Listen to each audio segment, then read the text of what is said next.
you are using Azure right now? Okay, how many of you are using ARM templates? A couple of you. Okay, so my name is Esteban Garcia. With Nebian Technology, we focus on helping organizations move to Azure, and we ensure that as you're moving to Azure, we make sure that you have the right infrastructure in place and the right automation in place. I firmly believe that in order for you to succeed with the cloud, you need to have a good automation process in place and a good automation strategy. There's my contact information if you have any questions after this. Also my blog. I'm a Microsoft ALM MVP, also a course author, and a few other things there. So let's talk about ARM templates and what is the problem that we're trying to solve with ARM templates? So ARM templates is infrastructure as code. As you start thinking about your DevOps strategy, it's very likely that just the term infrastructure as code has come up in your organization. And ARM templates is Microsoft's answer to infrastructure as code within Azure. So with infrastructure as code, we're trying to describe the infrastructure and configuration of your applications. Not just, hey, here's a VM, let's send it up, but really the entire infrastructure that's needed to run your systems. Infrastructure as code enables us to automate your provisioning. So if someone says, hey, I need to be able to create a test environment, you should be able to just push the button, and a few minutes later, you have a test environment. There shouldn't be this whole thing where, okay, well, now we need an approval on a VM, and we need all these different things happening just so you can get a dev or a test or even a production environment. Infrastructure as code is more than just scripts. It is it's something conversion control. It's something that you're able to run over and over and over. It's really something that describes your entire system. It's not just a bunch of scripts that just don't work together. And this is something that you implement as part of your release pipeline. So ARM, Azure Resource Management Templates, they work with Azure Resources to allow you to deploy your applications. You're able to, once you've deployed your infrastructure so you can run your application, you're able to update that infrastructure as well. Let's say that today your infrastructure needs for your application are you need a VM, you need a SQL server somewhere, and you need a Redis cache, and then tomorrow someone says, hey, we just added some extra functionality, now we need an Ubuntu VM. Okay, let's add that to the ARM template, rerun the script, and everything that was there stays there, and anything that's new gets added to your infrastructure. You're also able to delete your resources. Let's say that tomorrow you decide to remove that Redis cache that you no longer need. Okay, get rid of it from your ARM template, rerun it in complete mode, and that resource just goes away. This also allows you to scale your infrastructure. Let's say that you need to be able to spin up more VMs so you can handle more load, or you need to scale up your VM so you can handle just have a more powerful VM. You're also able to do that. ARM templates are idempotent, so you're able to run it over and over and over, and it's going to leave your resource group intact. At the end of the day, what an ARM template is one big JSON file. That JSON file, you can take it and get it into your version control. Whether you're using Git, you're using SVN, you're using TFS, it doesn't really matter. It's just a text file, and it's just JSON. Why do we do this? I mean, what's the purpose of us going through and learning about ARM templates and implementing it in your organization? First, you're able to start thinking about deploying your infrastructure as a group. You're no longer thinking about, well, I need a VM that does this, and I need a SQL server that does this other thing, and I need a Redis cache that does this other thing. You start thinking about how do all those different pieces work together. You're no longer going live tonight, and then it's like, well, did we open up that port that we need to open? Did we add that other resource that we needed to add?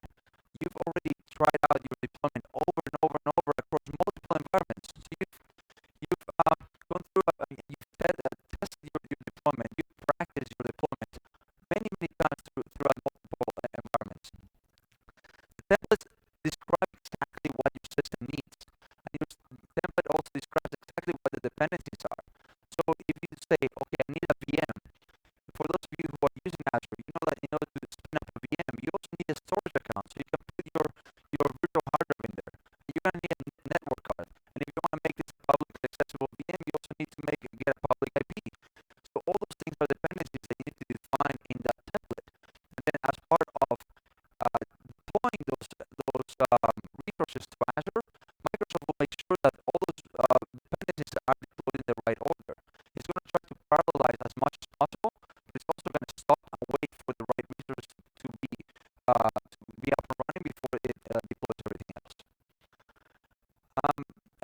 of the benefits is you're able to version control your infrastructure. So I'm sure some of you have been in a place where someone says, okay, we found a bug. And that bug was introduced last October. Get me my system exactly the way it was last October. Yes, we can probably get a backup of our source code files. We can maybe get a backup of the database and get that up running. But how difficult it is to say, okay, I know exactly what my infrastructure looked like last October. That is the most difficult part because a lot of times if we're going in the cloud, we're just clicking buttons and enabling things and adding more resources, and I don't know what was there back last October. This lets me now start treating my infrastructure the same way as I treat my code and the same way as I treat my database. So now I can say infrastructure version 1.5 works with application version 2.0 and database version 3.3. And I can start getting that in place. The other great thing about infrastructure as code is as we start thinking about DevOps and the collaboration that this brings to our organization, now this allows developers, infrastructure people to work together way at the beginning, not all the way right before we're going to start releasing something, but as we start to design our systems, and I think, okay, I'm a developer, for this piece, I'm going to need Redis cache. Okay, let me get that into the infrastructure. Let me get a pull request in so that my infrastructure team look at it and make sure that I created that the right way. Or if I don't know enough about maybe SQL Server or the way IIS works or whatever else you need to deploy, you can get someone else to work with you. So it's a great collaboration tool. So what's in a template? So an Azure template, as I mentioned, is a JSON file. This JSON file is made up of a few different things. First thing that you have is a bunch of parameters. So the parameters allow you to make your template reusable, right? So I can say this template is going to run in development stage, in production, or whatever other environment you have. But we're not going to name the server the same way. We're not going to name the website the same way, or the SQL Server the same way. So you're able to pass those parameters in so you can reuse the same template. The idea here is that you use the exact same template in every single one of your environments. That way, when you go to production or any of the previous environments, you get no surprises.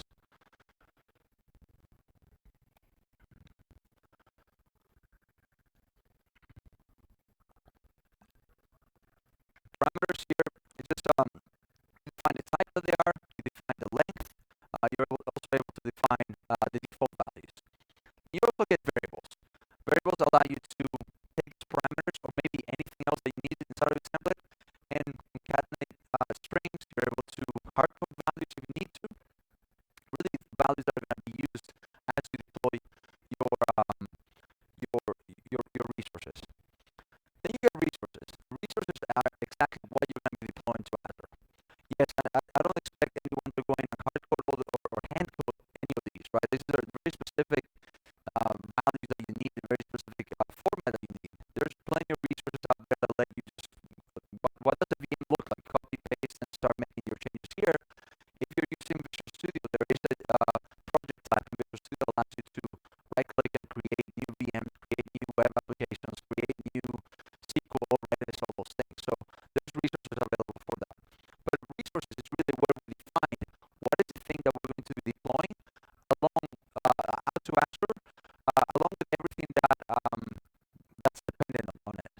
So our templates can start deploying it. And then you also get outputs. Along the way, we might create a new web application, and we are generating a dynamic URL because we just don't care. It's not production yet, right? So we just need a unique name. Right, so you can get that unique name out once you're done, and then pass that on to the next thing as part of your pipeline. So whatever orchestration tool you're using, whether you're using VSTS, you're using Octopus, you're using anything else out there, you can get values out of your ARM template so that you can then pass that on to the next thing that's being used. ARM template also supports functions, right? So you might need to concatenate text. You might need to just get a substring. You might need to be able to get some, do arrays and things like that. So it's pretty powerful. So let's get started with ARM templates. I don't want to just bore you with a bunch of slides the whole time. If you want to get started, the easiest way, if you're using Visual Studio, what you can do is, so this is just a JSON file as I mentioned, so you don't need Visual Studio. Visual Studio just makes it a little bit easier. You could just open up your favorite text editor and start creating your JSON file. From Visual Studio, you can go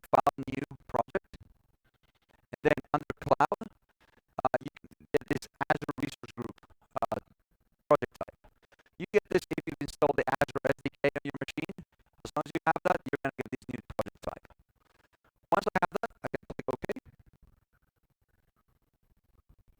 and then Visual Studio is going to give me a list of templates that I can pick from. I can say, well, for this application, I'm going to pick Windows Virtual Machine, right? So this is what I need for my system. Click OK, and then that's going to add that Windows Virtual Machine to a project.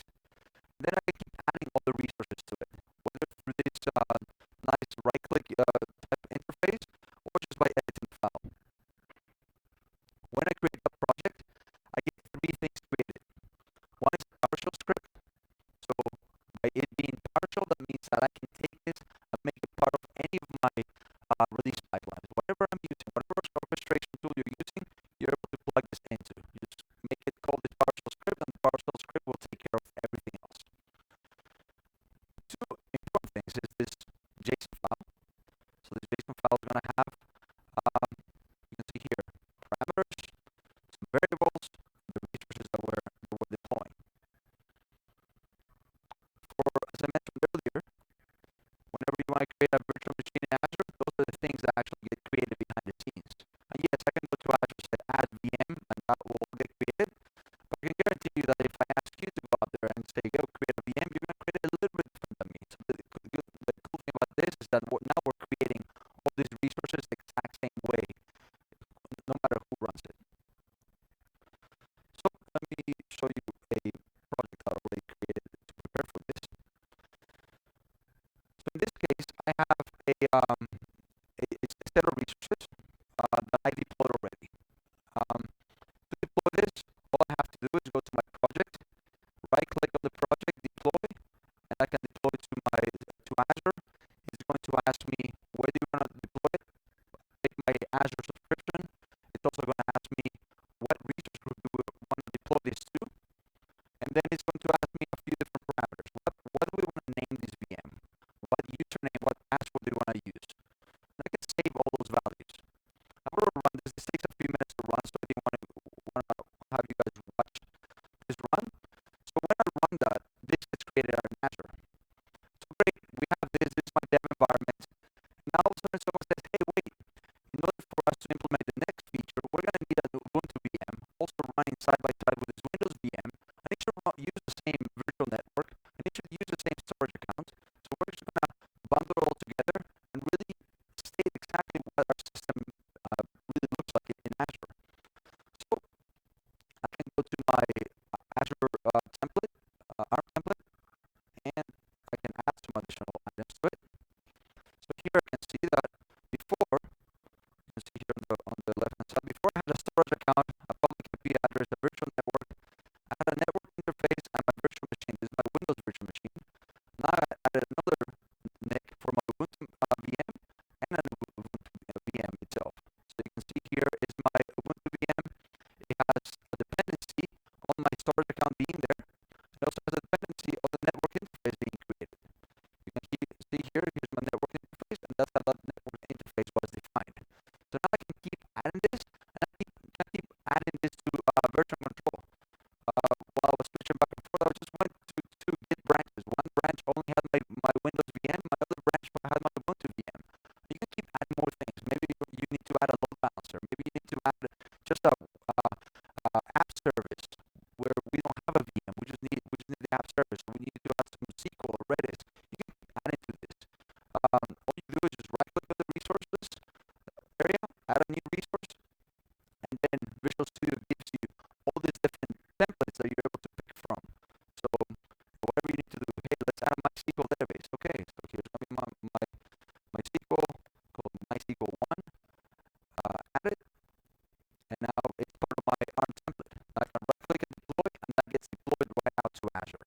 Right, so this is pretty powerful stuff. Really makes it easy for you to manage all this. Again, you don't have to use Visual Studio. This is just a JSON file. Open up your favorite text editor, start making whatever changes you need there. Does anyone have any questions so far? Or feel free to just raise your hand and let me know if you have questions. And yes.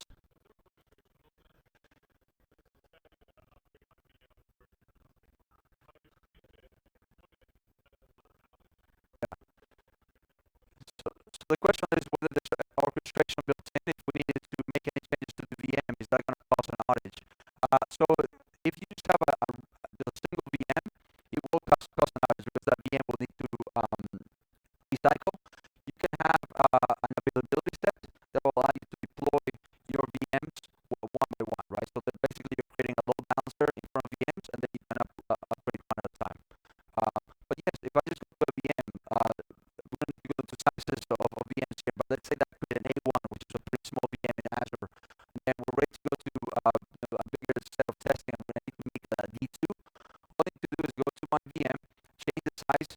run the ARM template, and then everything will just get deployed.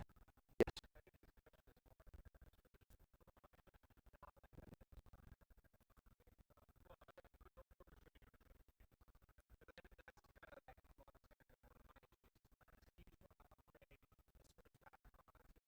Mhm.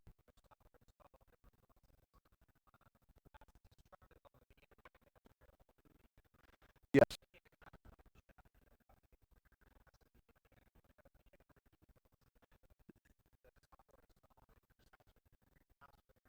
Yeah, so the question is whether we can also manage what gets installed on the machine.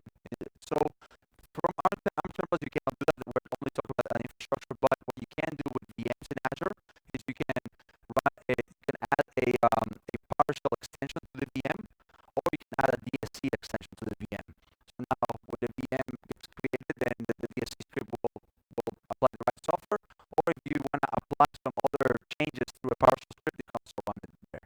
So the ARM template supports that, but it doesn't necessarily do that. Okay, so we have our resources here. Let me just get this running so that we can see it deployed. So I'm gonna right click, deploy, and deploy back. So we're gonna deploy those changes. We'll leave it running while I do all the demos. This will take about 5 minutes to run through. So let's edit some parameters. Let's give it some names. The MySQL name is DevOps days. Demo. And this queue is gonna be freeze queue. Save, and now it's gonna deploy. So what this is going to do is going to go through my template. It's basically running the PowerShell script. The PowerShell script is going to say, hey, we're going to run deploy the ARM template in Azure. It's going to go through everything that's at the top. It's going to, if it's there, it's going to leave it there. If it's not there, it's going to add it. So let me just refresh here. You can see that the Ubuntu NIC already got created. And next, the Ubuntu VM is getting created. And it's just happening automatically. And then if I hand this script to someone else, they can run it in their subscription. They can run in a completely different environment, whatever they need. Let's keep that running. So let's say that you need to be able to deploy this as part of your release pipeline. And your organization uses something like TFS or Visual Studio Team Services. So we're able to add this, so we can make some changes, add it to the build. At the end of a build, you can have a release management process. And as part of your release management process, you can add a task in VSTS that will take that will deploy your ARM template. So you have an ARM template and an ARM template task, I'm sorry. I specify which template to run, and I specify which parameter files it should take, and any overrides I want to have. I'm not going to define my development, my staging, my production environments, or any environment that you want. Once you can have that ARM template run on each one of those environments, and make sure you're doing the same thing and you don't have any surprises, right? So we can do that. So I'll get back to this in a second. What this does, it actually deploys a whole lot of things as part of a web application that I have. So in this case, I have a web application. This web application follows the parts unlimited. You know, I'm sure a lot of you guys are familiar with it. So what this thing does is going to create an application. This application needs a few things. It needs a web application. So now I'm going away from the infrastructure and I'm going down to the platform part. I don't care about the ends anymore. I only care about, I need a website that runs, I need SQL that runs, and I need to be able to do instrumentation. So in this case, application insights in Azure. So what this does is going to create a bunch of SQL servers and SQL databases, not in the VM, but just standalone, just a service. It's going to create 3 websites, development, staging, and production. And it's going to also create some application insights to allow me to get some instrumentation and understand what's going on with my application. So it's quite a few things. If I wanted to be able to do all those things right from Azure, yes, I could just go click on new, and then click through each one of those wizards. It'll take me a while to get all that in place, but then, and I could do it maybe 10 minutes there, but then if I say, okay, now you do it, you're going to do it a little bit different, right? You're going to pick a different setting, you're going to pick a different region, you're going to pick a different, so many things that you could pick, right? So this is where ARM templates shine, right? So now I can go back to my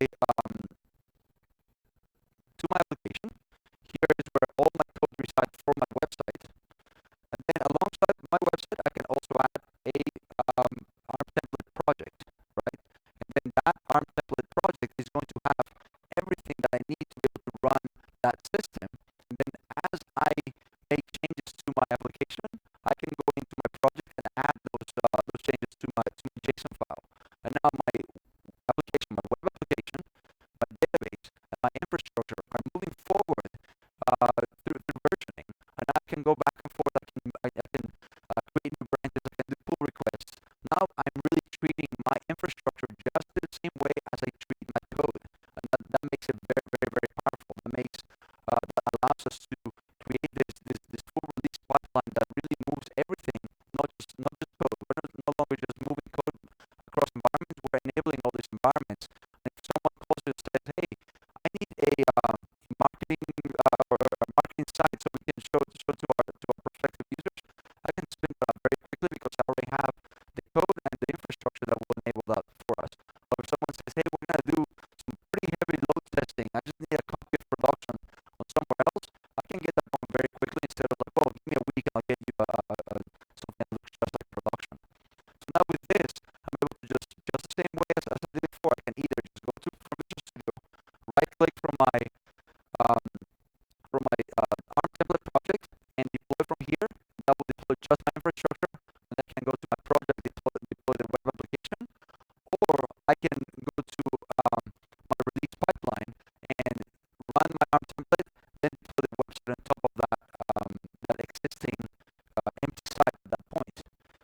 What that leaves me is with a site that's fully up and running and working. This is my dev site. While I'm here, let me go ahead and approve my staging release.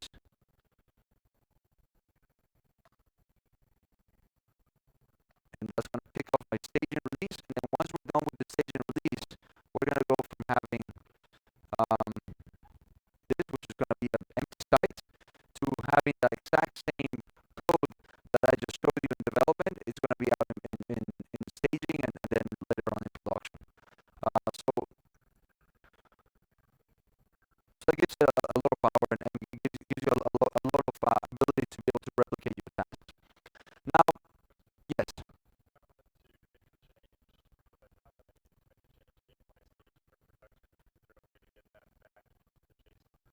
So the question is, if I need to make a change to my environment in Azure, can I get that change back into the JSON file? Perfect. It's almost like I paid you to ask me that because I'm going straight there. So yes, you can. Let's say that you already have a lot of infrastructure in Azure, a lot of resources in Azure, right? You don't want to go back and recreate that through JSON just to see if you can match it. By the way, this is actually finished. Let me refresh this so you can see the actual site fully working. So let's say that you guys do have some infrastructure already in place. You already have a bunch of resource groups. You already have applications running. I wouldn't want you going and recreating those JSON files because that's going to be error prone. It's not gonna match, right? So what do we do? You can go directly to your resource group and you can generate those JSON files right from the resource group. There's a slide. Let's just give it a second for it to come up, and then we'll move on to that part. So now this is my staging site, which is the exact copy of what I had in development. So if I go to my resource group, any resource group in Azure, you can go down here and there's an automation script button link. Clicking on that will show you a bunch of different options for your ARM templates. So here it is. This ARM template right here describes everything that you guys saw to be able to create my application. So if I go in and make any change to any of the resources and then go to my automation script section, it will generate the file for me. Now, one thing to keep in mind is that this is a generated file. Whether you used an ARM template to get here or not, it's going to go and try to figure out what's there. So it's going to ignore whatever you ran before. It's going to see what's there right now. It's going to generate the ARM template, right? So from here, I can download it as a zip file, and then it will give me my ARM template. I can put it into source control. I can also copy and paste. It'll give me a few different ways that I can I can grab this. Here's my partial script to be able to run that. Here's just the template. So a few different things. But yes, that gives you that. The other thing that you get from a resource group, if I go back to my overview of my resource group, you can see that I've had a bunch of different deployments. I can look at the deployment that succeeded. So every time we deploy from ARM template, I can see the deployment, and I can actually download the template that was used to deploy to the resource group, right? So now I can actually go back and say, okay, what exactly ran back in January, what ran in March, what ran on the April release, and so you can see all those. And that will actually give you the exact content that you ran. It's no longer trying to extract that out of existing resources. It's showing you exactly what you ran.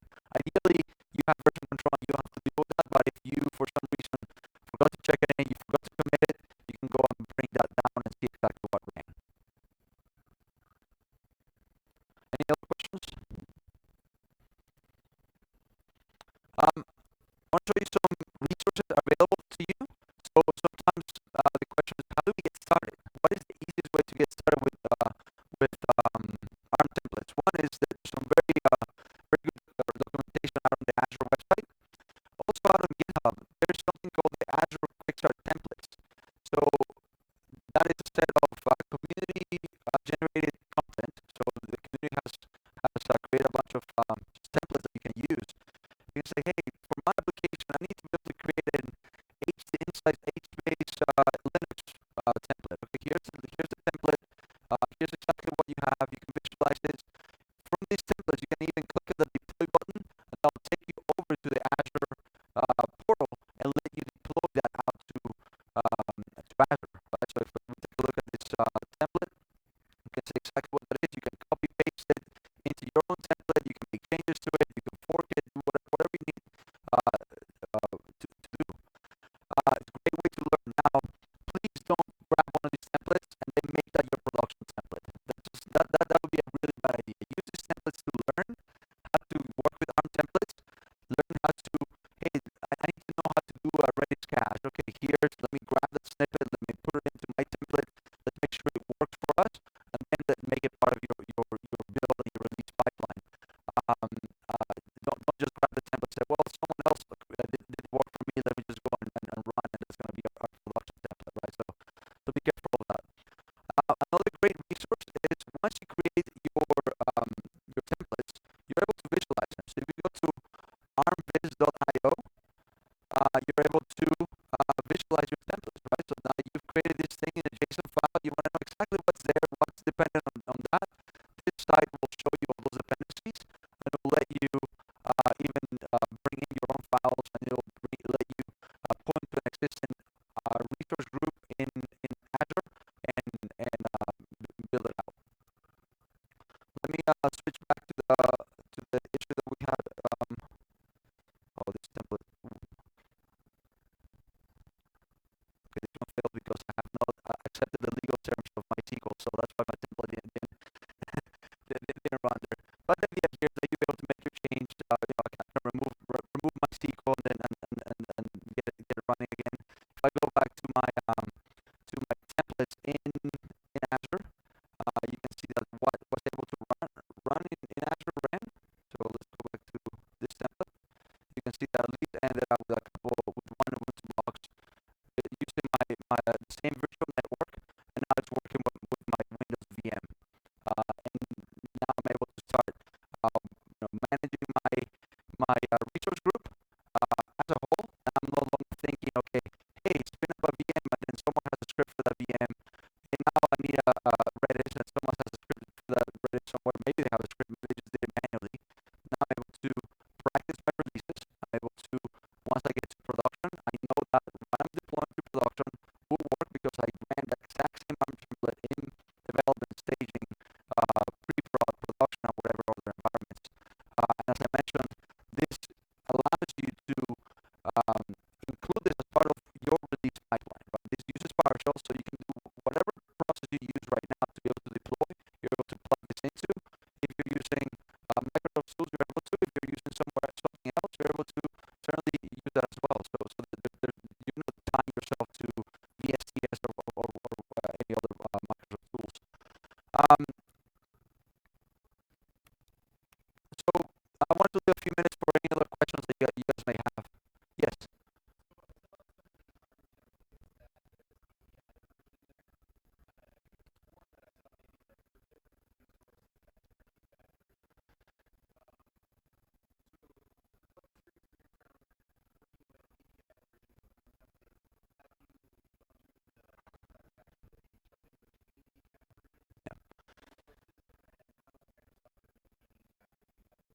Yeah, so the question was, so as I was showing the ARM templates, there's some API versions on each one of the resources, and you're right, you saw that correctly. And how does Microsoft maintain that backward compatibility, and how I go through the exercise of upgrading something? So yes, um, Azure has releases every day. They release all sorts of stuff, right? So as they enable new functionality on a resource, they will up the API version.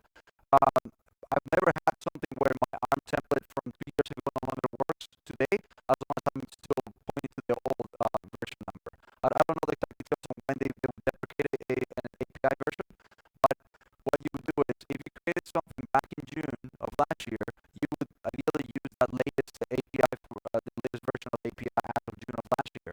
If January of this year you added another resource, that new resource will be using the new API, but you can leave all your other resources using the old API. You don't have to go through and upgrade every single one of your resources to use the latest API. Obviously, if you need to take advantage of any of the functionality of the new API, you have to go through that exercise. It will not drop your resource. It will just say, okay, now you're asking me to use this new functionality. Does the API match? Yes, no, no, go. So another hand for you, yes.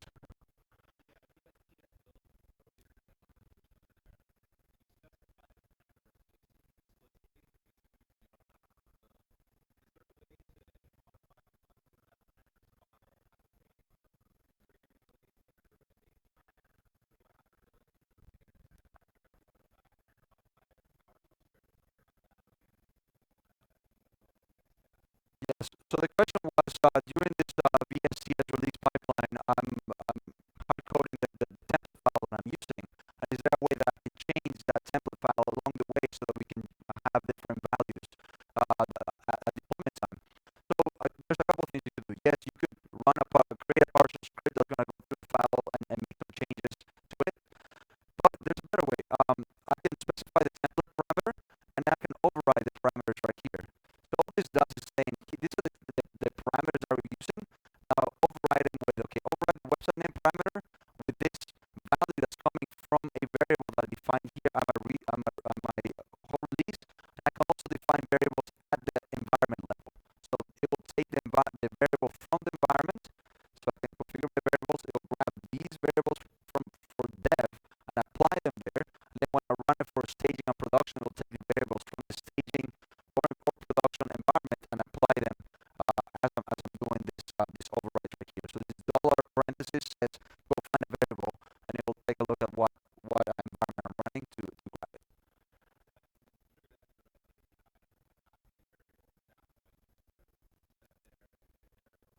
Correct. Yeah. All right. So I think we're running out of time. So I want to thank all of you for coming to my session today. If you guys have any questions, I'll be hanging around here for the rest of today and also tomorrow. Again, my name is Garcia. Thanks for coming to my session.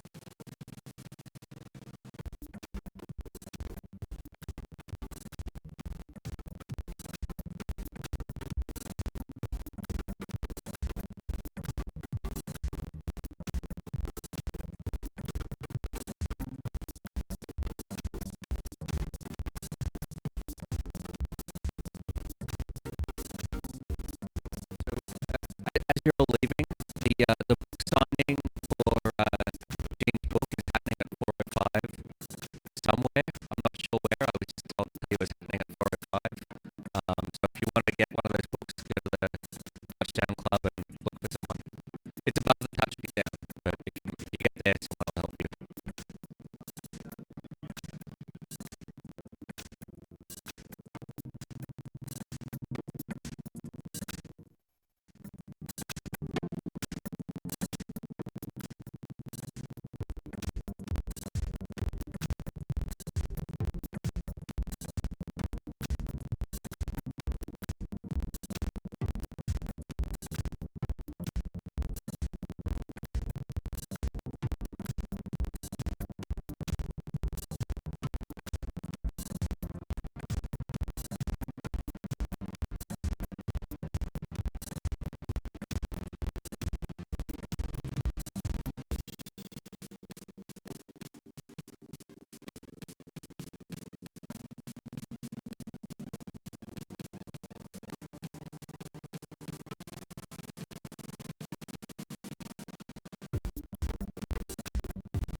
this working? Yes, it's working. Fantastic.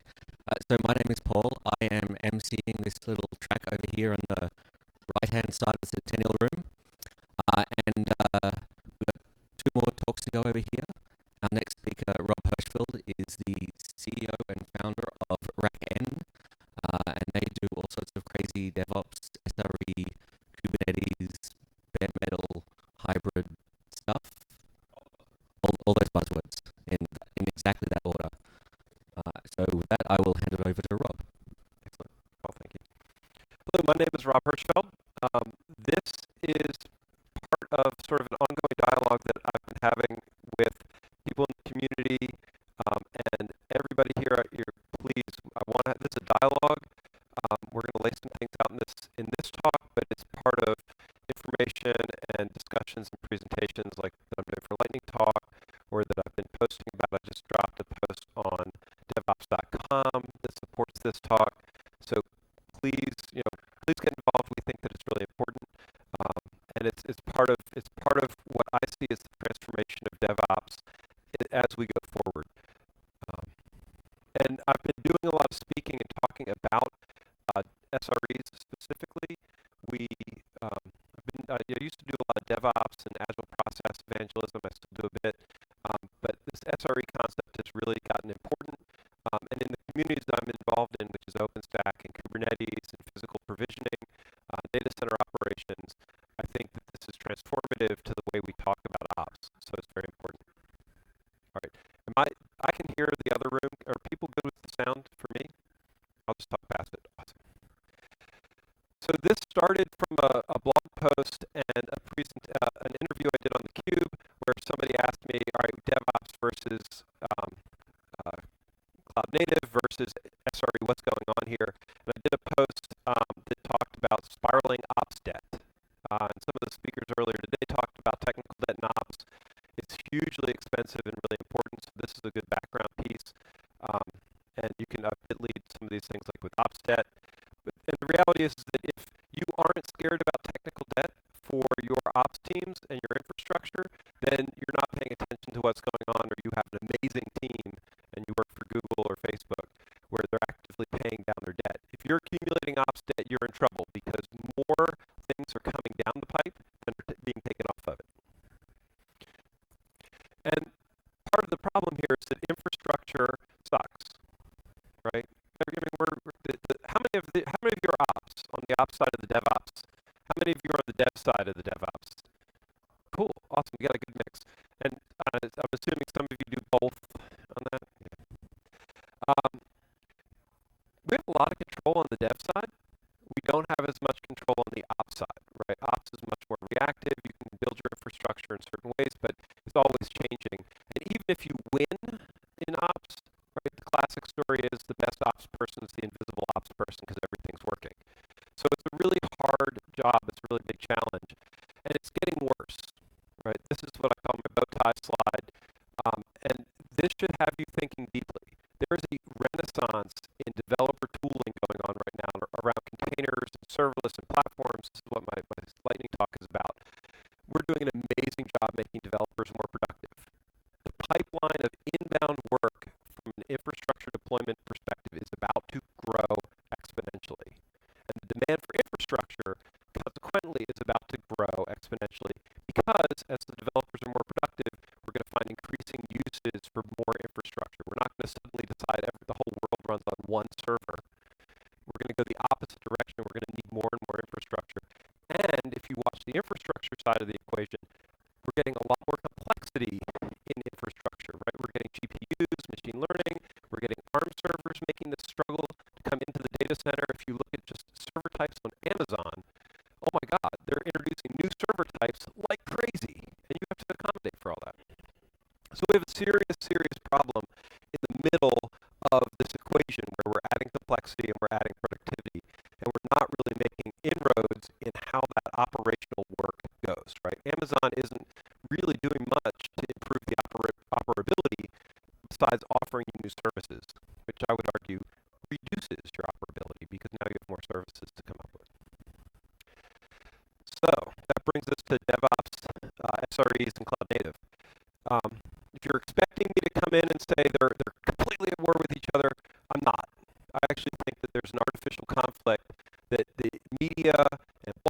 thought leaders want to create to tell you these things are not aligned because it makes better headlines. And I'm as guilty of it as anybody else because I use that as my headline. But, and we're going to go through and I'll talk about the differences because I think it's important to understand how these things are different because they are not the same thing, but they're not opposed either. And if you're hearing that they're opposed, then you have political issues within your organization, right? That's, if somebody's saying DevOps and SRE are different, then that's going to be an indication that somebody's trying to take ownership of infrastructure and it's a problem. Very, very simply, DevOps, and I can argue semantically if people want, but this is how I'm using these terms. DevOps is a process, right? Cloud native is an architecture, so it's a way of developing applications, right? And SRE is a job function. We're going to talk about that a little bit more and why I think that's important. At the intersection of those three things is lean process, right? So lean process really wants us to have increased productivity through better flow through our organizations, right? Lean is about workflow. It's about breaking big jobs into small jobs. It's about systems thinking. All these great manufacturing concepts from the 80s applied into our happy 2017 work environments. And it's really important to keep that in mind because as we talk about SRE and cloud native and DevOps, we can find this commonality, which always is going to come down to improving workflow through our infrastructures, right? And then on the other side of that, it's all going to come back to how do we eliminate complexity? Because every time we add complexity into the work that we're doing, we then reduce our ability to improve agility and workflow and understanding of how that organization works. If you're shooting against complexity, then if you're adding complexity into your infrastructures, you created a problem. So, in putting together these slides, I realized I've been saying something sort of consistently in the slides that are to follow, and I figured I'd better define it before we jump into the real meat of the differences between these three concepts, which is cloud first. And I'm assuming is everybody hearing the terms cloud first? We're a cloud first organization. A lot of people hear cloud first or cloud native, and they think cloud only. I will tell you that is not a fair way to think about it. The world is very hybrid, but we're increasingly seeing things cloud first, in part because developers are going to spin up infrastructure or use resources that are available in the cloud because it's fast and easy, and they should be cloud first. It's a very good thing. To me, and I've been in cloud for a long, long time, it's an automation posture. When we say cloud first, what we're really saying is I'm going to build a highly automated workflow, pipeline, infrastructure. I'm going to go after how do I not touch infrastructure. That's what cloud first is really about. Not, or I just want to run things in Amazon. Okay. So it's not VMs, it's not cloud only, and it's definitely not a single vendor, right? Not all Amazon. Okay. So this brings us to some fun builds and slides. So cloud native, I have time to talk this through a little bit. So how many people are familiar with the term cloud native? Wow, not as many as I thought. Okay. So cloud native is so important that they made a foundation for it. There's Linux has a sub-foundation called the Cloud Native Foundation, which is the steward for Kubernetes, and they've been parking lotting a couple other adjacencies into that that are really important in building applications in what the industry would consider a cloud native way.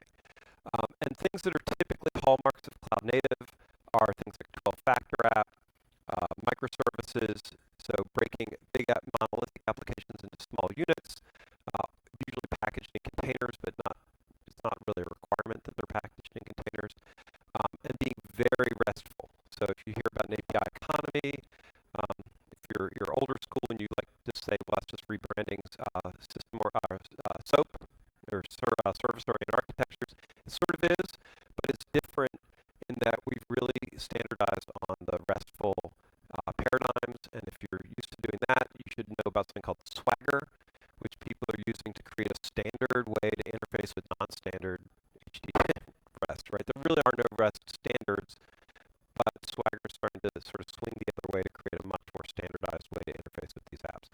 So what we've seen over time in a very good evolutionary pattern is we've sort of built up applications that walk and act in a similar way, and those are generally called cloud native.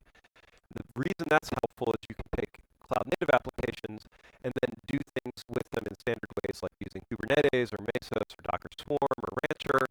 These container orchestration, really container schedulers. If you're building cloud native applications, they typically fit within those schedulers really well, which then gives you upgrade patterns and HA patterns and a whole bunch of automation. Right? So it's a very patterned approach. And so what we get from those technology choices is we get some outcomes. Immutability, which people really love. How many people know what immutability is? I'm going to keep asking you. It helps me know if I have to define things. So immutability, briefly, since most of you know what it is, means that what you can create in it, you basically deploy what you create, you don't modify it in the field, and if you have to change it or configure it, you replace it, which creates a very clean workflow, because then what you've actually deployed and what you've created are the same thing. It would be like if every time somebody sold you a car, they hadn't finished building the car and they had to change the upholstery and maybe swap the engine before they could buy it. Right? The idea is you build one thing, you ship that thing, and if that thing's rusted, you replace it. Which is a very good for a CI/CD, so a continuous integration, continuous delivery model, means that we're writing code and we're shipping it in very small units, right? Ideally every commit or in some very, very fast cycle in a very automated way. So things flow through your pipeline without human intervention, all very important stuff. And that's facilitated by the architecture. Right? I'm going to get to DevOps and SRE in a minute and have a very similar build-up for those. And then the idea with REST APIs is that you can automate all things.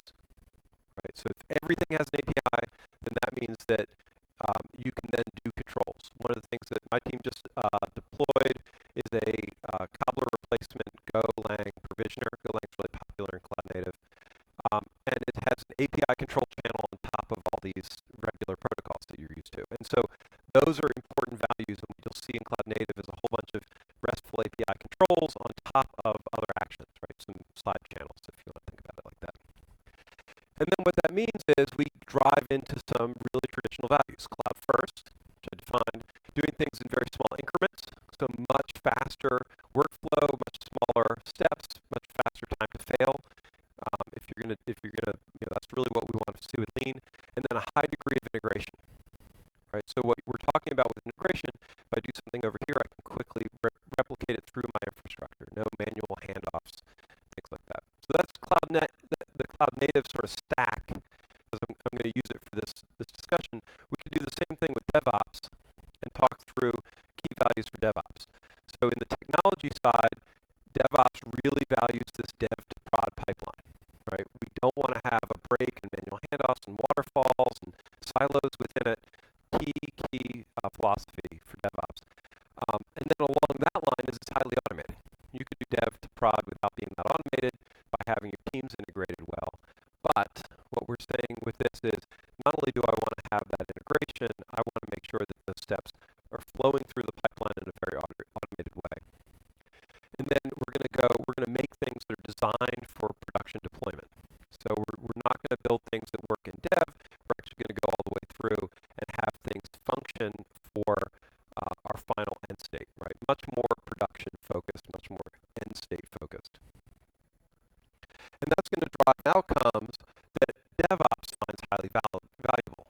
Collaboration across your team, high repeatability for your processes, so that if you make a change, you can know what the outcome is. Right? Repeatability ends up being a very important thing. And then that build to deploy drives CI/CD channels. Right? These are by design overlapped. So cloud native drives functions in that align very closely with DevOps, and then they have the same ultimate values. So when you look at what's going on with DevOps, it wants to be cloud first because it's looking for that type of small, fast, iterative integration. How do I get things up and running really quickly? It wants to have small steps in how things operate so I don't take big risks. So if something is busted, I can find it really quickly and fix it. And then it's going to value integration so that my teams are all functioning together so that I'm not doing these handoffs that typically break fast flow and learning. Which brings brings us to SRE. So SRE is most likely the newest thing for people in this room, and if you haven't heard about it, Andrew Clay Schaefer did a really nice job promoting the Google book, which I have a slide for in my deck also. And I would say the same thing, and I'll get to that. We'll read the first couple books, or first couple chapters of that book, internalize it. This is going to be my summary in a lot of ways of that, and then the conversations I've been having with SREs in industry. How many of your companies have SRE job functions already? Not that many yet. Okay. In our experience as RackN, 100% of our champions in our customers' accounts and in our prospects were SREs. Right? Not all of them had the job title, but they all had the mindset. They were all trying to create this end-to-end integration where they didn't have manual touch, where they were willing to automate themselves out of a job, where they were trying to move up the stack in what they were doing and make routine tasks, right? Touching something was bad, right? So there's this mindset that's pulled into SREs, but, and this is the reason why I'm so excited about SREs, SRE is a job function, right? It is completely unambiguous. You will not get shamed at a DevOps meeting for saying, I am an SRE, the way you unfortunately would if you walked into a meeting and said, I am a DevOps, or I am a DevOps engineer. We have a tendency to say, well, that's not really a thing, don't use DevOps that way. The thing I love about SRE is that you can do DevOps 24/7 in that job and say you're an SRE, and everybody will pat you on the back, and it's a good thing. And so, to me, there's a watershed moment with this book where we can run around and say, I am an SRE, and you can then fit into an ops organization, you can talk to a dev organization, people understand your role in the organization, and it works. And I think that was missing. So it's a job function. The things that work with SREs is they're working from the infrastructure backwards. So the SREs own the infrastructure. They make sure things are running. They have that responsibility. My lightning talk is short, but it really bangs on this idea. Developers don't like doing infrastructure.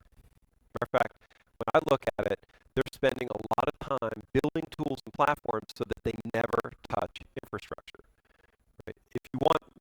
I fought against the word serverless for a long time until I sat down and said, oh, this is the developers saying, I never want to use configuration management again. I'm tired. So serverless to them is not it doesn't use servers. It's saying, look, I don't touch servers anymore. I'm out of the infrastructure business. And that should be a wake-up call to everybody, both on the dev and the ops side. Because ops and the need to do site reliability engineering isn't going away. Right? You add Lambda or you add a serverless platform, it still has to be operated. It still has to be managed. You have to monitor it and log it and provide great SLAs on it. Somebody has to do that job. With SREs, that's the person doing the job. Now, it might mean that you don't have your back to silos, and I'm going to tell you I think that's okay. But they own the infrastructure, right? So they're the person who's going to take up that slack because now the developer has decided, I don't care anymore. Okay? Actually, the developers never cared, but they did the job because somebody needed to get it done. And then the thing that's really important in the book and is worth spending some time thinking through is this idea of a 50-50 balance between actually doing ops and spending time automating ops.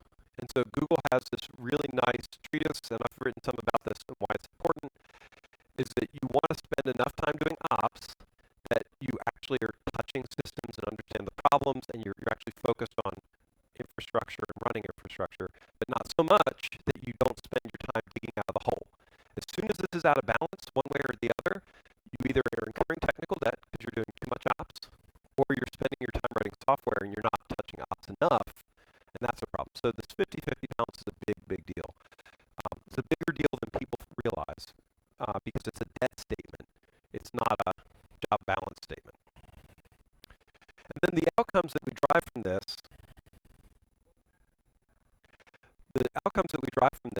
are that we get data-driven. So SREs are thinking not how do I automate things, it's how do I collect data so I can take corrective actions, right? They're thinking how do I collaborate because they don't own the application. So if improve your applications based on performance objectives or defect budgets and things like that, that's a collaborative statement. SREs aren't just catching, they're not the new operator catching turds coming out of dev. What they're doing is they're supposed to be interacting in a much more DevOps fashion, right? So SRE is not just ops with a fancier title and pay equity. It's actually saying, look, we're going to DevOps in this way where SREs are actually peers, right? Very important. And then automate like crazy, right? SREs are trying to spend a lot of time eliminating routine tasks out of their jobs, okay? And then they drive to the exact same values. They want to be cloud first because that's where they can be fast, that's where they can be productive. They want to have that API mentality. They want to take small steps because if you take big steps, you can't figure out what broke, you can't fix it, you can't go quickly. And then they want to be very integrated. So if they make a change over here, they want to see a whole bunch of things flow downhill really quickly. So when you take these three things together, we end up with tremendous alignment between those three things, right? One's a process, one's a job function, one's an architecture, but they have very, very aligned goals. And so from that perspective, you need to look at these things, which can be presented as contrary or very different, as shared values, driving very similar results for different parts of the organization. Okay. So, getting towards wrapping up, what we end up with is some really important takeaways from the SRE practice in general. Okay. One of them is pay equity. Sounds really simple, but for operators and the job of operations, which is really important to be taken seriously, it needs to be paid on equity. This was one of Google's big it's one of their big aha moments was they had to create parallel tracks for their operators and their developers. That actually created, and now at this point in Google, SREs are actually have a lot of status. They're considered heroes within Google because of the work they've done. But they had to get there by understanding that operators and coding operators have equal footing to developers and what developers were doing. You can't ignore infrastructure, right? And actually, one thing I want to say is I don't think that pay equity means that we're going to have numbers equity. Just the opposite. So SRE teams in organizations should have basically flat hiring curves. There needs to be enough that you're covering your on-call. There's a whole bunch of stuff in the Google book that's great about on-call rotations and not overburdening people out, and hiring enough people to get to that 50-50 DevOps balance, which means you have to get a little bit bigger probably than most ops teams are. But that doesn't mean that every developer you hire, you should hire an SRE. I would actually maintain that a core ratio to manage is your devs to SRE ratio, and you want to see that ratio improving because it means the SREs are doing their job of getting more efficient. Right? If you're not improving that ratio, then your SREs are doing too much ops work. Sounds funny, but and that might mean you hire more SREs so that they can burn down their technical debt so they do less ops work, but they should be flatlined in your organization. Something that's important to me, because I do a lot of infrastructure, but SREs let you talk about infrastructure in an organization where a lot of devs don't want to hear about it. So it gives you a place to say, you know what, we actually need to run our infrastructure better, we need to make improvements. If you're a real development-focused shop, and the devs are doing a lot of DevOps and then owning the ops, they typically want to go back and code. I know when I'm in that mode, I typically want to write more code, not do more ops. And so this is saying, look, we actually care about keeping our infrastructure running. It's important. Tools matter. One of the things that I see with DevOps is that we have a tendency to not want to talk about DevOps tools. It's one of those anti-patterns of misusing the word DevOps. I think tools are really important. I think understanding how tools work and integrate and make people's lives better is important. Remember, SREs are supposed to be writing automation, and so if their job is to write automation and you want to do it in a way where they write less automation or they leverage things that are in market, then an SRE who writes a whole bunch of this, I see this all the time. Most ops tools and ops teams have custom software that they've written that do commodity work. That's not valuable, right? So writing custom chef or scheduler, please don't. It's right. We need to share that stuff. We need to be leveraging that work together, because as soon as you write your own, you've now added technical debt, not just for you, but really in a sort of way for the community. So tools matter, and the only way that we're going to get ops out of this hole that we're creating by making everything else go faster is by improving our tooling. Right? I don't think I've seen really, for my stuff, of course. I don't think we've seen a lot of progress on the operations side for making ops tooling better and more repeatable. I've seen some really cool things out of individual companies. I haven't seen anything that really crossed. That's something that we have. One of our missions is to try and help that process. Disrupting less.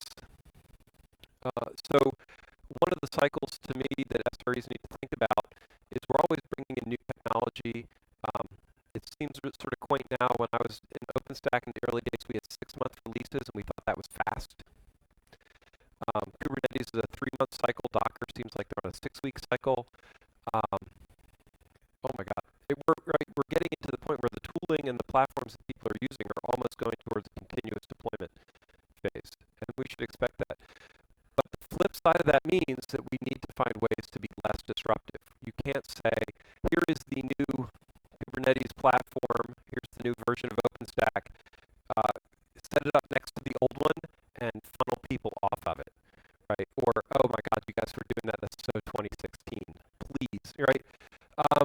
But we hear this all the time. So, right, it's a little bit slower, but we have to think about how we disrupt people less. How do we work with what they've got?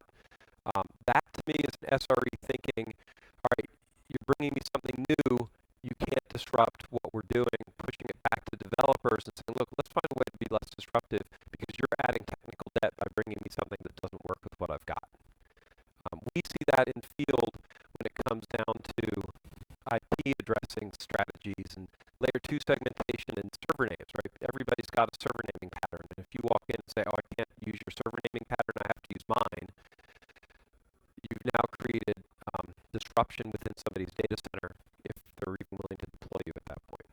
Right? That's something like server name, it actually matters. And right, Amazon and Google have different naming patterns, and they're not the same, and they're not necessarily compatible, and one lets you change them and one doesn't. So your automation has to accommodate that. That sucks. Just the way things go. And then the other thing that you'll see with SREs, and I think this is really, really significant, is SREs are about measurement, right? They're about automation, but it really is a measurement thing. So a good SRE team is going to measure to get results. They're going to say, all right, this is actually data I've collected, and if you look at what's going on in monitoring, especially around container systems, we are just at baby steps. We're about to embark in a brave new world of container infrastructure and containerized applications, and monitoring and logging around those tools is not that robust yet. It's still really hard. So the reason I bring this up so specifically is if you're looking at SREs or you're working with SREs, they're going to be asking you, how am I monitoring it? How am I measuring it? How do I know it's improving? How do I know that your fix improved or hurt performance? Those are the right questions, right? That's why it's site reliability engineering. It's not infrastructure engineering, because their end goal is what the customer sees in your product. So measurement is always really important. You have to think about that as you go through. And if you think about DevOps, and if you think about not as much cloud native, but these things are driven towards that. Okay. The book, I've already plugged the book. My recommendation is hard copy. This is the Phoenix Project 2017. You want to give this to your manager. I'm getting my 5-minute warning, and I'm only 2 minutes from finishing. So this book in paper copy is something you can leave on your manager's desk, and I promise you, because I've been hearing this, that is happening in organizations all over the country. This book, like the Phoenix Project did when it came out, is making the rounds, is helping people do it. And I would almost tell you to rip out the last, the first 4 chapters on the book. I wish they'd make our first 4 chapters teaser version,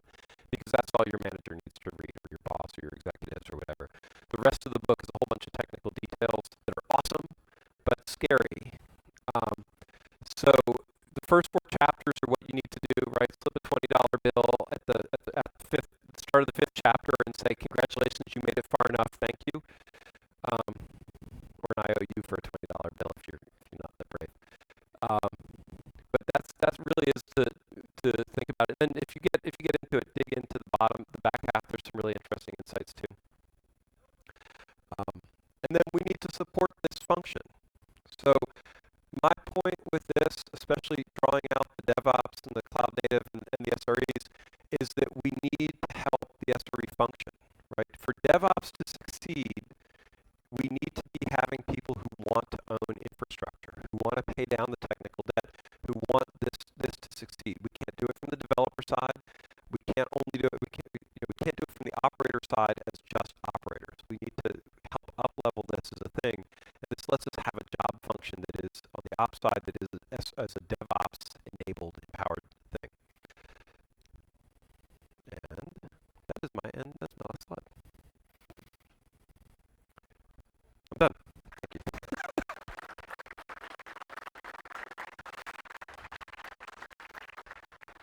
Do I have time for questions? Excellent.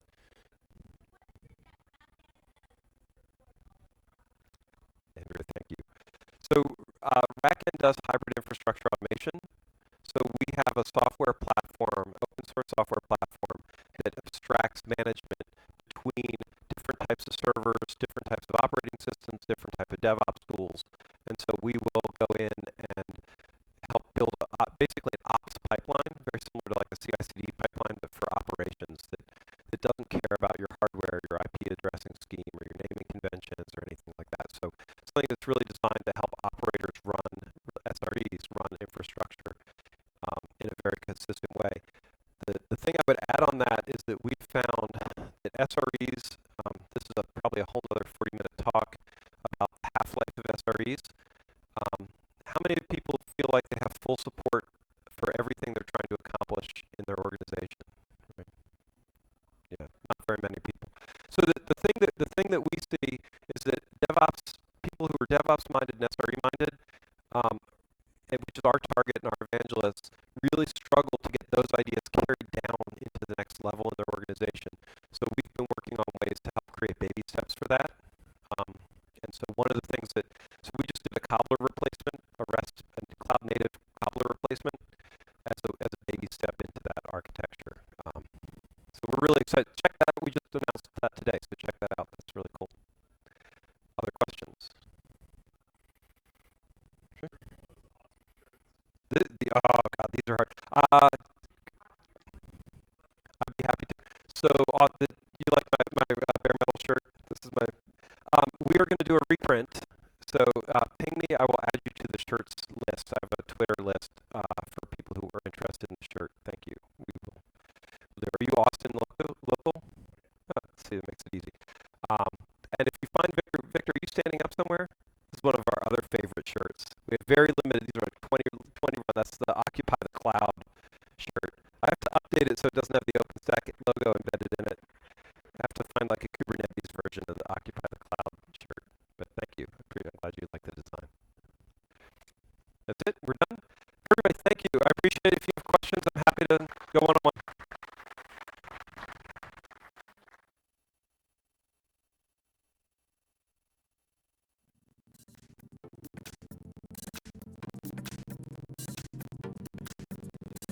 Just a little bit of housekeeping, folks. They're still signing the DevOps handbook book. So if you want that signed, go. It's a room above the Touchdown Club. Gene Kim is signing that. And if you have a copy of the SRE handbook, make him sign that too. And then don't forget there is a happy hour starting at 5:30 at a bar somewhere. It's on the schedule, and I believe there's cards floating around on how to get there. Thanks.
Hello, everyone. My name is Paul. I am your MC for this final talk at the Centennial Right track. If you're supposed to be at the left track, go over that way. And as soon as we're finished here, we are going straight to the happy hour. So you'll all want to hope that Michael is quick and maybe finishes a little bit early so you can get your beer on. So we have Michael Cote talking to us right now, and I think he's doing like DevOps for normals or one of those talks he does. Some BS talk. And he is from Pivotal, and you may have heard of his podcasts. One of them is Three White Guys Talking, and the other one is Two White Guys Talking. That's if I accurate. remember them. That's right. I like to fill in my quota. Just hold down my square. All right. Well, hello. Thanks for coming to my talk. Sorry I'm a little late and I'm fidgeting with this Britney Spears thing. I don't really know how to operate it. So this is a talk that I have that goes under many names, but it's very self-descriptive in this way. And what I spend a lot of time studying is how organizations are being successful, I guess, despite themselves. How they're operating in improving the way that they do software when they can't really, they feel like it's not possible. Which is to say, how normal people operate, right? Hence the DevOps for normals. Sorry, this is going to drive me crazy. Is this audio okay? Or should I drive myself crazy? So the way that I summarize it, a lot of what you hear is sort of the whether it was Thomas Franklin or Thomas Benjamin, whatever his name was, or Deming. Like there's this idea of like survival is not mandatory, and that seems a little grim. Like you would probably like to know how to survive a situation that you're in, and if you don't want to, Pivotal is always hiring. Though our referral bonus went down, so I'm a little more disincented. But if you don't want to survive, then I'm happy to help you out. But let me get into it here now. Also, if you're interested in these slides, some of these are a mix. I'm trying to be better. Like maybe one day I can do a TEDx talk. So I got some of these slides have just big pictures on them, but other ones are my normal style where there's a lot of footnotes and things like that. But if you go to my Twitter stream, which is just at Cote, this is just a clever way to get you to follow me, or at least pay attention to me. I just posted a link to the slides. You can go download it. I guess you have to log into LinkedIn because it's on SlideShare, but we're all adults here. You can figure it out. So this is me. This is a wonderful picture Paul just took. I look adorable the way he took it. But I do enjoy eating food at various places. But my background is I've been in the tech industry, I guess, like 20 years now, starting off as a programmer. And I've been an industry analyst at various firms like Redmonk and 451 Research. And I worked being in Austin, and also lucky enough to get a job kind of like this. I worked in corporate strategy and M&A at Dell. So I go over this, because it sounds mysterious and cool. But it's interesting to go work with total non-nerds, people who are nerds about pivot tables instead of command prompts, and see how they think about the world and process all of that kind of information. And I also write a sort of like a monthly column over at the Register. If you want to see English people yell at one of your fellow Yankees about how moronic they are, you can go check that out. And as mentioned, I do several podcasts. But enough about me. So like I was mentioning, kind of the role that I have at Pivotal, a lot of what I do is I go out and I talk with large organizations who, they've been doing DevOps days or whatever, and they've heard that something's possible, right? That there's awesome rainbow stuff. It's kind of like, I was just talking with people that with a couple of people recently that like, thinking back to my high school self, I wish there was someone who would come back and be like, this is all basically bullshit, right? Like the first day of your life is going to begin once you graduate from high school. And it's sort of like someone's vaguely gotten that notion of like, yes, but how do I do that, right? So people want to know how they can do the agile, if you will. And I wrote this after I'd had like yet another meeting with a large bureaucratic organization who was using the word agile like every third or fourth word in the way they were describing things. And they're like, we've got to be more agile in things. And then, of course, the leader in the room would immediately key into, oh, yes, we have to be more agile. That's an imperative. And I feel like the topic at the moment was probably like firewalls and desktop management. And so I don't really know how that fit into anything. And so I feel like it is sort of like a safety blanket that a lot of people use to kind of describe, we need to do this thing. And they don't really get down to the tactics of what it actually looks like, which is a little bit of what I want to go over. So first, there's a few debt clearing things. If you've seen some of my talks, you probably have seen this, but I think it's worth going over this. And this is a little dated. This is from Gartner. Don't worry, you're not gonna like have your brain bored over to like think terribly or anything. They're actually a very nice outfit. They did a survey. I think this was in 2015, so again it's a little old. But the point of this slide is that when you are on this idea of how do we improve the way my organization does custom written software, the way we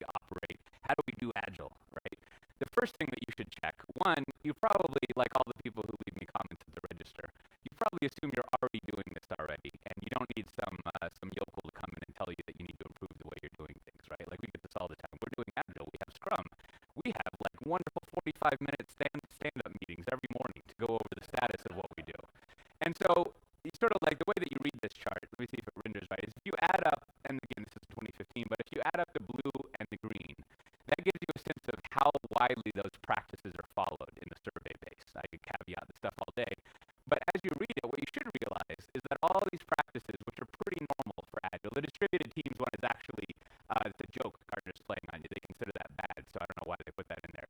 But it's all these practices that it turns out that people really aren't following these Agile practices in aggregate. I'm sure no one in this room has that problem. You guys are probably like, have Ken Beck's books all memorized and seek out the weird live stream videos to like refresh yourself on whatever his new science is.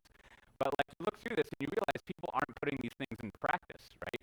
They're not actually following the notions. I mean, unit testing, sure. It turns out, at first, if you remember, that seemed like the most asinine, bogus idea that you would double up your time testing. But it turns out it's actually really easy and great, and everyone just does it, right? It's good stuff. And then we'll skip the next one. And refactoring, right? Like everyone knows how to right click, so that's fine. Like lots of people do that. But then it very quickly like drops off, and you can see that people just don't follow these practices. So this is the first thing if you're at one of these ad tech organizations. I should be less cynical probably about people we sell to. But if you're one of these organizations that wants to improve, like it's good to go in and do a baseline and not assume that you're actually following these practices. Because just like at one organization I was at when we started doing Scrum, Scrum was great back then, and it still is great. But you know, you're going to get like infinite improvement if you were doing nothing before, right? So you should start having a process and start doing the process, and don't assume that you're doing all of them already, because you know, survey says you're probably not like following all these practices. Now, we're here at DevOps, right? And this is a very similar sort of thing. I think lots of the talks this morning had the full gamut of this sort of like, I have no idea what DevOps is, and then here's like 10 bullet points of what DevOps is, often in the same presentation, which is good. But so we have a pretty good, thorough understanding of what DevOps looks like. And even in the simplest thing, right, the same way you can benchmark yourself with this. And I think a couple people, including my buddy Andrew Schaefer, are making fun of this, is like, I come across a lot of people, I ask them what they're doing because I'm at a booth and I want to like hustle pivotal to them, and they say like, I'm a DevOps engineer. And I think like, well, this has got problems, right? This is probably not the kind of answer that you want to get. So this is a quote from a large European bank, so it must be helpful, right? And it really is like, unless you have a unified team of people working on very fast iterations that are kind of operating on their own, I have a very application-centric view of the world, then chances are you're not necessarily doing DevOps things very well. I was talking with someone else, this is why I was late. I was doing a little video, and he was reminding me that like, you know, DevOps used to be Puppet and Chef, and now DevOps is Docker and whatever you pronounce that K word.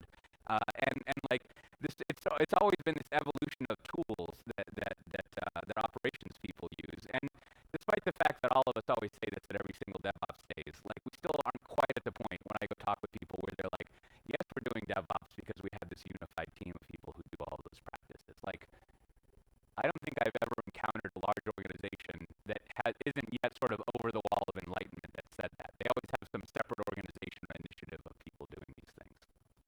So, like the title said, it's not actually DevOps talk, so I'll stop talking about DevOps. The other thing that I think is good to keep in mind when you're looking to improve how you do software, right? So if the goal of what you're up to here is we're a large business or a large organization, we do custom software for something, and we think we're terrible at it. And we have to improve the way we do custom software because, I don't know, Uber or Airbnb or Google or all these things that you're fearing, or it might even be other competitors like an Allstate or a Home Depot or someone like that who actually is getting to the point where they can deploy their software weekly or multiple times a week. And if you remember Andrew talking about, they have that second order loop thing in effect where they're actually assessing everything that's going on and improving their software. And they get to the point where they annoy all of us by updating their app every week. And it always just says like, bugs fixed, aren't you happy? It never actually tells you what it does. But they are getting to the point where they have more features in their business that's truly programmable, right? They're using IT in a way that's beyond just agile desktop management. So this is the way that I think about what you're trying to put in place with that. And I call it a small batch process, right? And Andrew went over a little bit of this, didn't keep name checking him. But I think it is important to study this and understand, and this is where like there's all sorts of references. If you're a lean person, there's the PDCA, and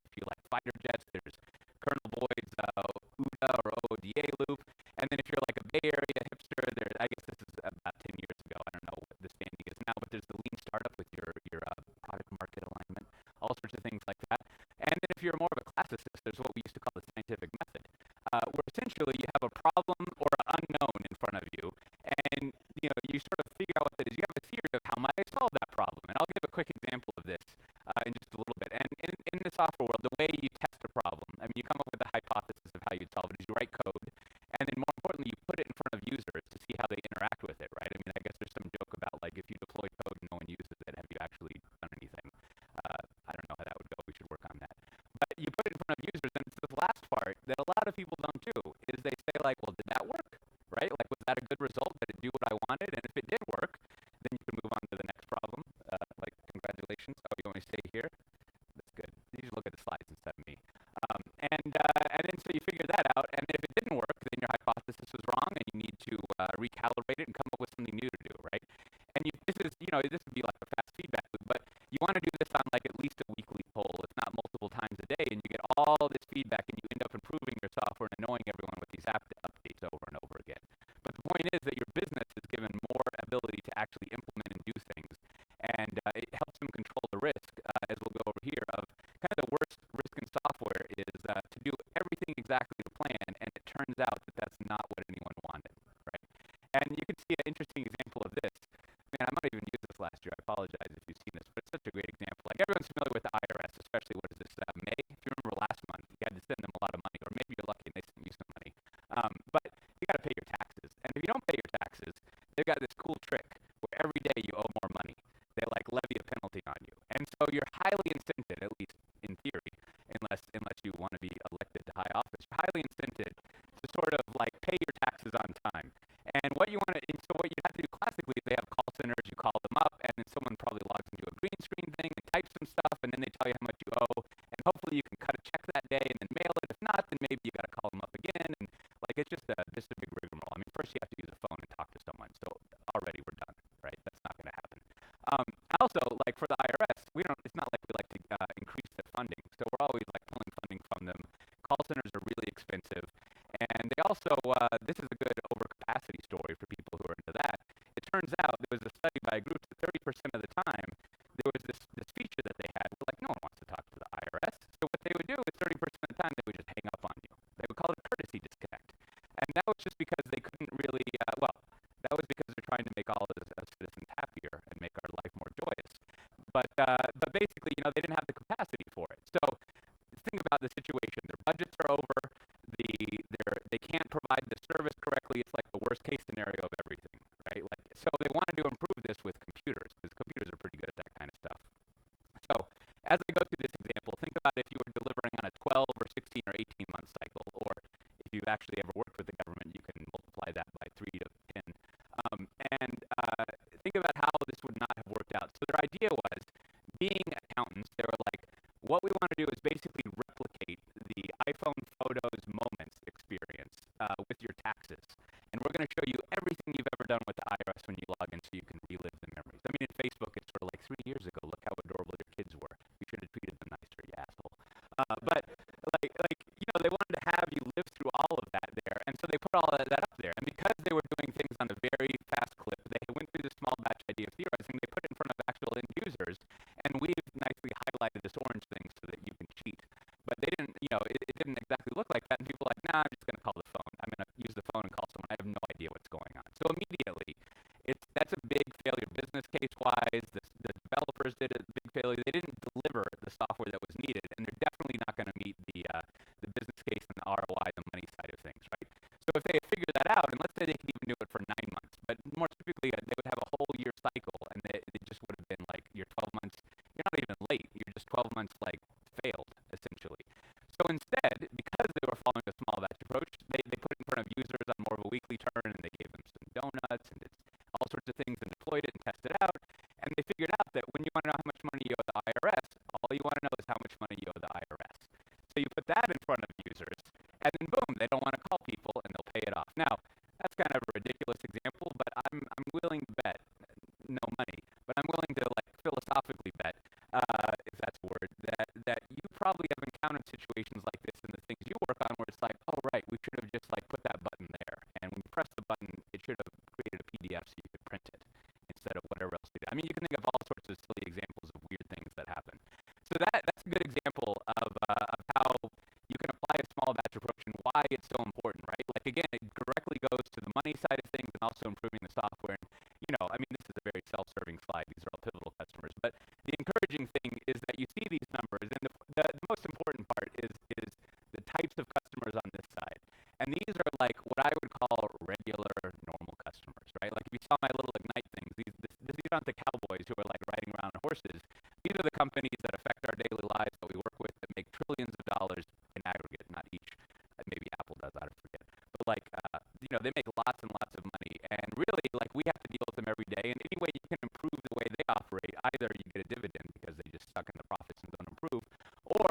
actually improve your experience with them and improves what they're doing. So it is possible to go through, no matter what kind of organization you are, from a health insurance company to a bank to like a telco provider that has very high satisfaction, if you remember all those logos.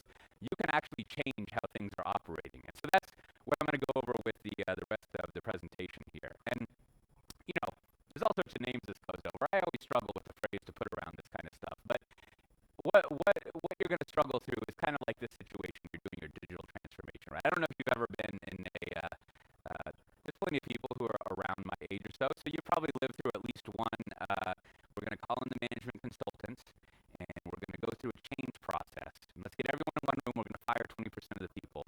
And then everyone that's left, we're going to change, right? Like, we're going to go great and we're going to do things in a new way. And inevitably, this kind of transformation is like, there's a bunch of people who are usually pretty old that you've never seen before. They usually don't have much hair, if any. And they show up and they're like, look, you could turn into an awesome person, but first, I want you to put your hand in this box and you might die. It's highly likely, actually. And like, that's kind of like the struggling that you go through. And the results are good. Like, if you remember the sort of productivity improvements and things like that, if you actually can switch over, you have an excellent chance of surviving, if you will. So I wrote this little 50-page booklet that goes over a lot of these things. I skip over a lot of things here like finance and outsourcing and other depressing topics, but you can go get a copy of that. You can find that URL down there. But look at this nice 70s sort of thing they did there.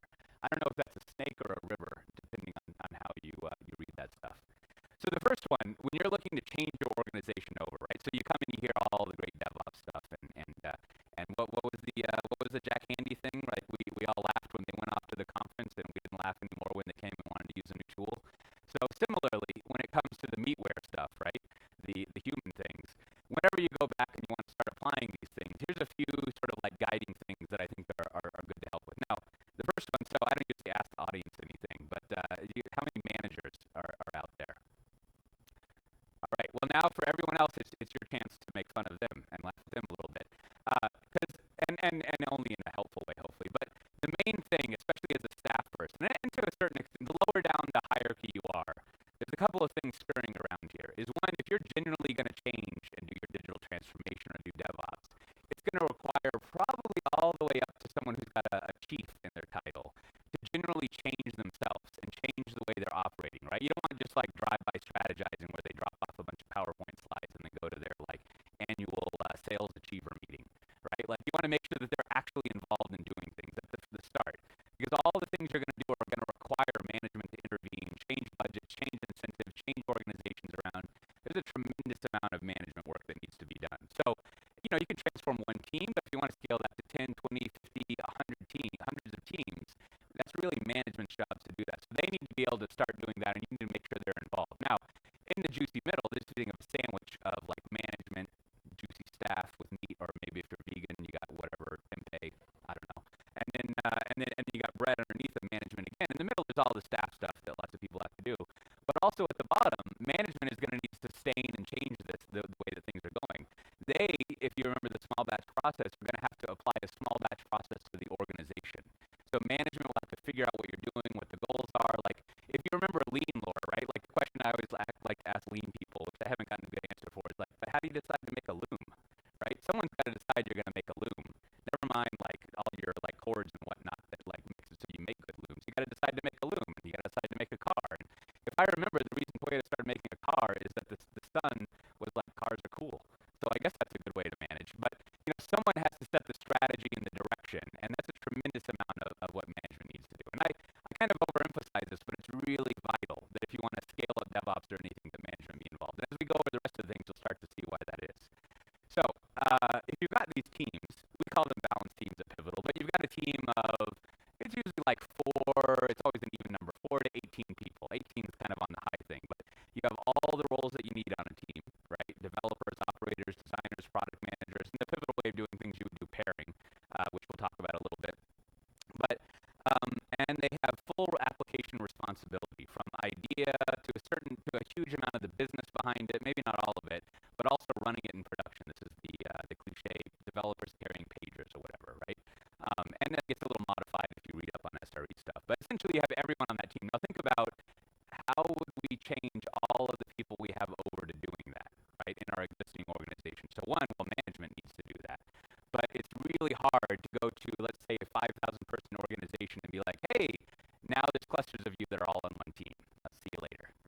I go to that sales achiever meeting. And so like getting to the point where you can do that is turning out to be extremely difficult. And this is not the only approach. Some people can actually change an organization, like the old changing an engine while a car's flying.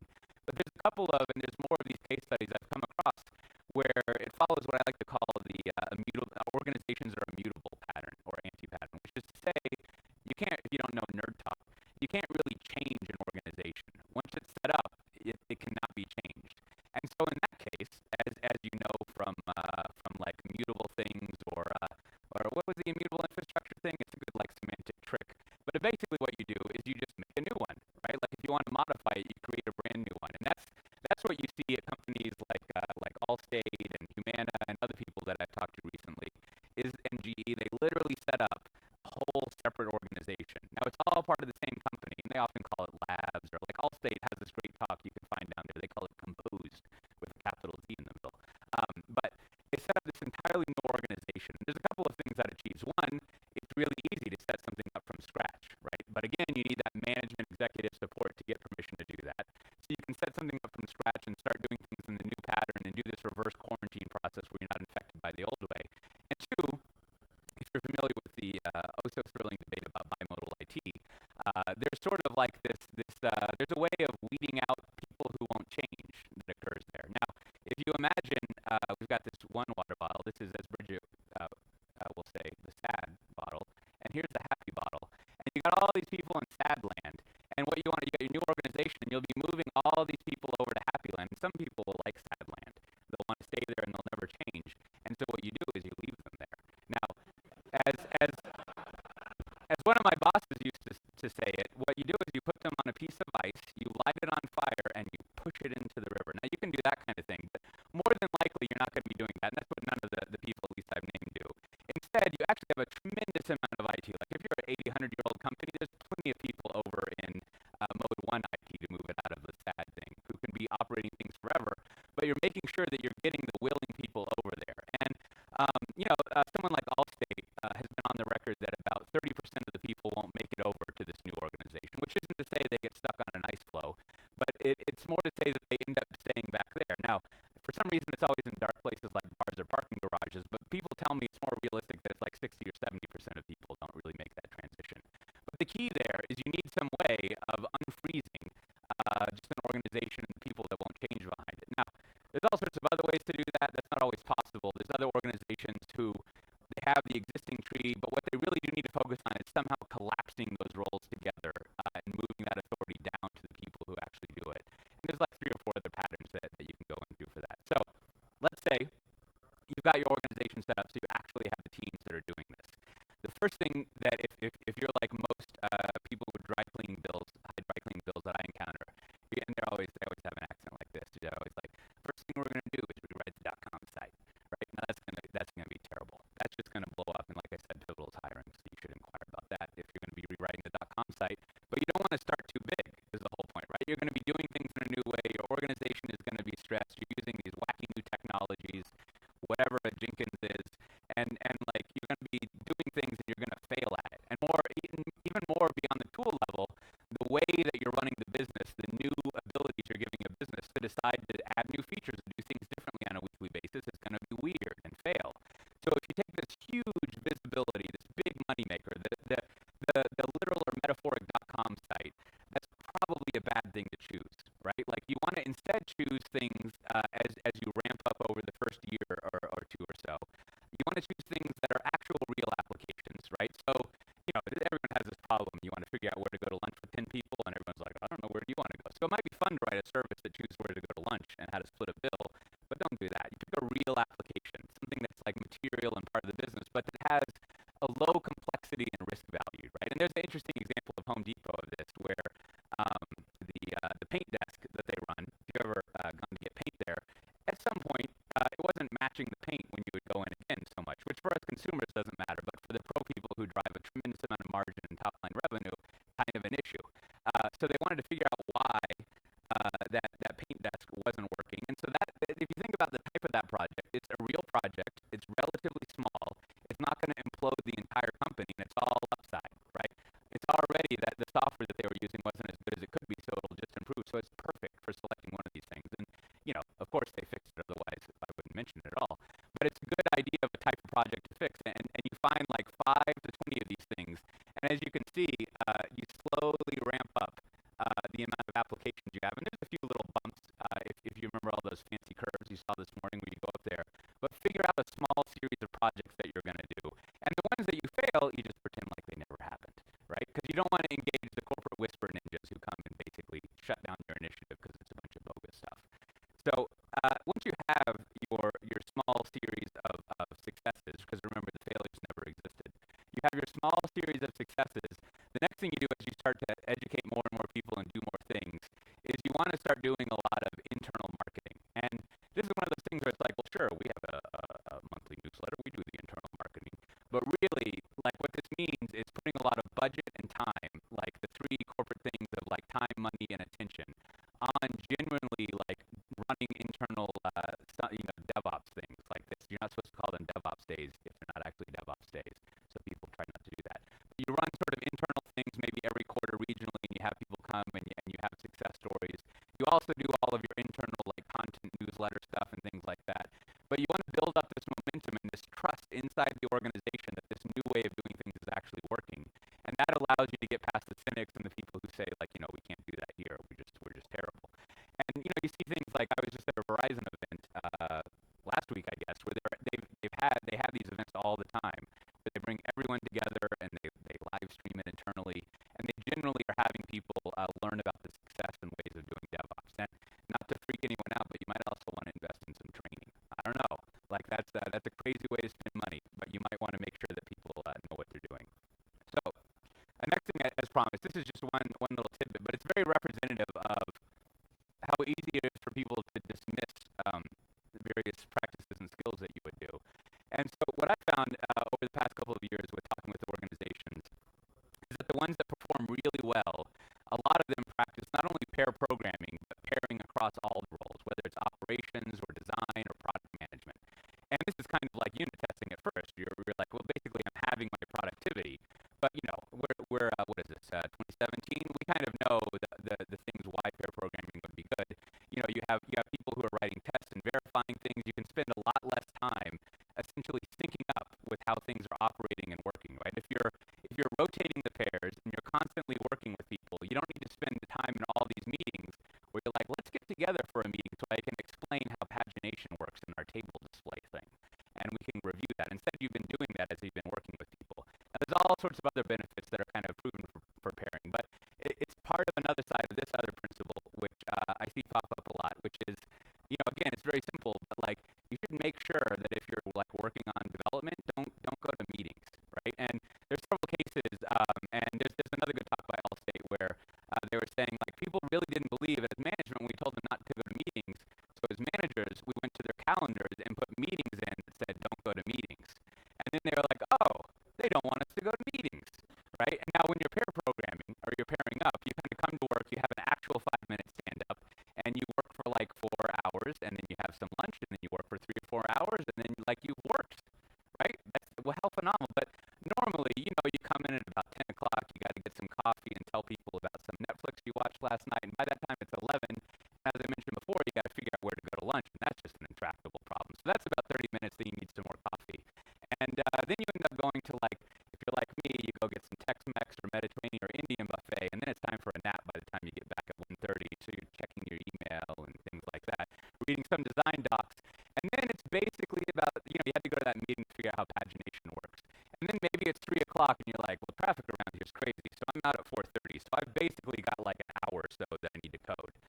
So you spend maybe like an hour a day writing code, and it's because you went to all these meetings and did all this weird stuff, right? But like, you should probably be coding, right? Like you should be working on the thing that you're paid for, and the company should want to manage you and organize you in that way. So, go tell your managers to put meetings on your calendar that say don't go to meetings, and then actually do the management where you don't need to do that. And again, you can see where pair programming helps out with this because there's less need to go to design reviews and sync up because you're always hanging out and talking with people. Now, because of time, I'll flip over this compliance part.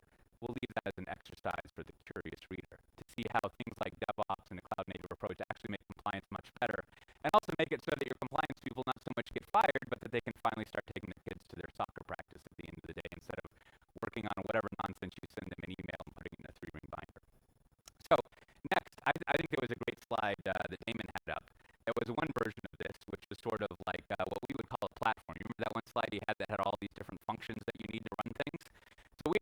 idea and this occurs is like you're going to end up with a platform, right? If you're deploying on a weekly, if not daily basis, you're going to need all this stuff. As I recall, you're supposed to address monitoring at some point, but you're going to need all these things that are integrated together and actually operate where you can get to the point where, as one big health insurance company does, they deploy 35 times a week, like a very exciting health insurance company, right? And all of this stuff has to be integrated together, and pretty much all of it has to be automated, not gratuitously, but automated so that you don't spend time on it, and instead you spend time on that small batch loop on your software development. And you know, there's a fun little paper that we wrote that goes over if you want to build your own platform, kind of the cost and the scheduling that you should do around that based on several big retailers and other customers that we've worked with. Now, what I've come to understand is that unless you're, let me see, I think Docker, Google, also I think Puppet Chef, something about Nomads or something like that. And there's about 5 other companies that you can explicitly mention the products that you're trying to hustle up here. But I'm not sure if Pivotal's in that thing, so I've taken this slide out. I don't want to tell you how we solve our problem. We got a booth down there if you want to come find out about it. But suffice it to say, the way that you integrate and put together all of your platform is going to be a huge determinant of your ability to improve the way your organization does software and make it so that you can finally go see your son get a little stripe on his Taekwondo belt instead of worrying about like that trash that some other developer checked in earlier today. So finally, I'm a big fan of, I always forget if it's like 5, 8, or 10. I like to think it's 10 because that sounds good. But you know, there's sort of Orwell's 10 rules of writing, right? And they're great. They're all sorts of things that like I think I was supposed to learn at some point about, you know, grammar and probably ending a sentence with to or something like that. But as you can see, sometimes you want darkness, right? As Orwell's 11th rule goes over, right? Feel free to disobey any of these when it doesn't make sense, right? And so whether you look at the booklet or all this advice that you hear, there's a lot of advice that you hear that actually doesn't apply in your situation, right? Kind of like I was talking about setting up a different organization. Maybe that's impossible, and you need to figure out some other way of doing it. But the important thing, from the management layer all the way down to the staff layer, is that same small batch approach you would take to essentially the software you're writing. Look at your organization as another thing that you're programming, and figure out what needs to work for your organization, what your goals are, and evolve to that. So here's another slide of darkness. But usually, what I like to put up here is a slide that has a part from the Agile Manifesto that talks about, I think, essentially what I've ended up doing and what my team at Pivotal does. I think what DevOps Days does and what other people do, which is finding better ways of doing software, right? Finding out how to improve it. And there's a key point that everyone's more or less participating in this. It's one thing to figure things out on your own, but what you should really start doing, and what we need to start doing as an industry, is going out and sharing what these practices are, right? Like, and telling other people about them and what our successes or failures are. Now, I suppose if you're like spies, it's okay if you don't go out and talk about how you do stuff, even if it's just like the way you configure servers. I can give a pass for that. But pretty much all other industries, there's anything we would talk about at DevOps Days, there's no excuse for talking about what you figured out and done it. Like, you're not, if you're Home Depot and Lowe's and whatever else is left, I guess Walmart and Amazon, and you lose out to one another because like Lowe's figured out that Home Depot like automates things, they got bigger problems, right? Like they need to figure out, like, at the infrastructure layer, it's all commodity stuff. So you need to go out and share how you can improve that, because ultimately, like, you know, I would like to be able to find how much taxes I owe without being hung up on, and many other cases like that. So if you want to get the slides, as you can see, you can go to kote.io/not-devops, or like I said, look on my Twitter account, and I'll be around the rest of today and a little bit of tomorrow. But thanks for having me.